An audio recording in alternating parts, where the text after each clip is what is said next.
നമസ്കാരം, ഭാരത് ലൈവിലേക്ക് സ്വാഗതം. CPM നിയന്ത്രണത്തിലുള്ള Kasaragod Karadka agricultural welfare cooperative സൊസൈറ്റിയിൽ വൻ ക്രമക്കേട് കണ്ടെത്തി.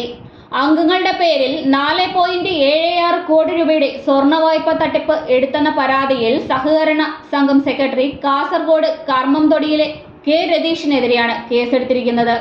ജാമ്യമില്ലാ വകുപ്പ് പ്രകാരം ആദൂർ പോലീസാണ് കേസെടുത്തിരിക്കുന്നത്. പ്രസിഡന്റ് ബെള്ളൂർ കിന്നിങ്കാറയിലെ കെ സൂപ്പി നൽകിയ പരാതിയിലാണ് നടപടി. രതീശൻ ഒളിവിലാണെന്ന് പോലീസ് പറയുന്നു. ആരോപണത്തിന്റെ പശ്ചാത്തലത്തിൽ CPM മുള്ളേരിയ ലോക്കൽ കമ്മിറ്റി അംഗമായിരുന്ന കെ രതീശനെ പാർട്ടിയിൽ നിന്ന് സസ്പെൻഡ് ചെയ്തു.